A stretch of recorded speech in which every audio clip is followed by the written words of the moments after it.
আমাদের উপরে তো অত্যাচারটা সবচেয়ে বেশি হয়েছে। তা আমরা ফ্যাসিস্টদের বিচার করবো না তো কে বিচার করবে? আর যদি আমরা ক্ষমতায় আসি কে করবে? আর যেটা শুরু হয়েছে এখান থেকে সরে যাওয়ার কারো কোনো উপায় নেই। অবশ্যই বিচার হবে, কিন্তু আবার বিচার তড়িঘড়িও করা যাবে না। তড়িঘড়ি করলে ওই বিচার কিন্তু প্রশ্নবিদ্ধ হয়ে যাবে।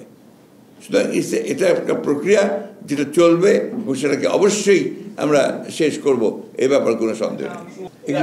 এগুলো ভুল কথা।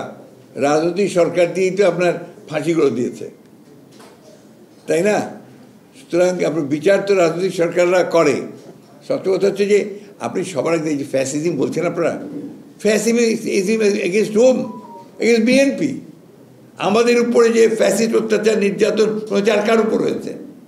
কারোর উপর হয়নি।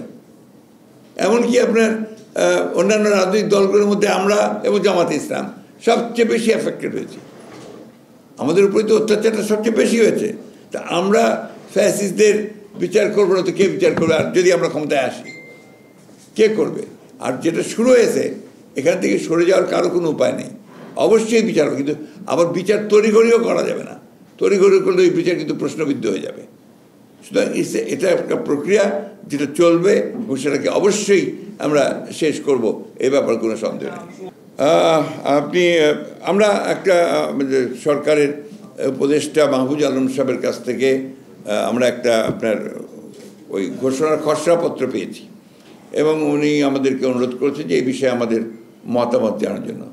বিষয়টা এত বেশি আপনার সংবেদনশীল এবং গুরুত্বপূর্ণ যেটা ওই একদিনের নোটিশে এটাকে করা সম্ভব না। বসুন্ধরা টিস্যুতে ছাড়ের ছড়াছড়ি। বসুন্ধরা টিস্যু নিয়ে এলো নিশ্চিত ছাড়। আমরা এই বিষয়ে আলোচনা করেছি, আমরা আরও আলোচনা করছি। আমাদের অন্যান্য দলগুলো আছে তাদের সঙ্গে আমাদের এই বিষয়ে আলোচনা করতে হবে।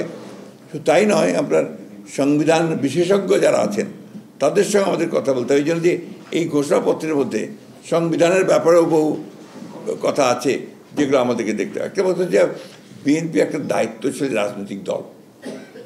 এর যে জন্ম, সেই জন্মই কিন্তু আপনার সংস্কারের মধ্যে দিয়ে। অর্থাৎ আমরা আমাদের প্রতিষ্ঠাতা শহীদ প্রেসিডেন্ট জিয়াউর রহমান সাহেব তিনি একদলীয় শাসন ব্যবস্থা থেকে বহুদলীয় গণতন্ত্রে নিয়ে এসেছিলেন। সবচেয়ে বড় সংস্কার এটা, একটা মৌলিক সংস্কার। One party system to multi party system, একটা ক্লোজড পলিটিক্যাল সিচুয়েশন থেকে একটা ওপেন পলিটিক্যাল সিচুয়েশন। আবার অর্থনৈতিক ক্ষেত্রেও একটা ক্লোজড ইকোনমি থেকে একটা ওপেন ইকোনমি, আপনার ফ্রি ইকোনমিতে নিয়ে আসা। এটা আমাদের দ্বারা হয়ে যায়। বাকিগুলো এই কেয়ারটেকার গভর্নমেন্ট সবাই বানতেছে, তাই না? সবাই আমরা যতটুকু বুঝি যে বোধহয় এই যে কমিশন করেছে সেই কমিশনও বোধহয় আপনার কেয়ারটেকার গভর্নমেন্টের কথাই বলবে। তাহলে এই যে 15 বছর ধরে আমরা বললাম, কেউ তো শুনলো না। এখন তো প্রমাণ হচ্ছে যে আমাদের কথাটাই সঠিক। সেটা কিন্তু আমরা করেছিলাম, দেশনেত্রী বেগম খালেদা জিয়া কেয়ারটেকার গভর্নমেন্ট সিস্টেমটাকে ইন্ট্রোডিউস করেছিলেন। এই বিষয়গুলো আছে। আমরা পুরো সবসময়, আর আগে তো বলছি, সংস্কারকে চলমান প্রক্রিয়া, প্রতিদিন প্রতি মুহূর্তে বদলাতে পারে, চেঞ্জ হতে পারে।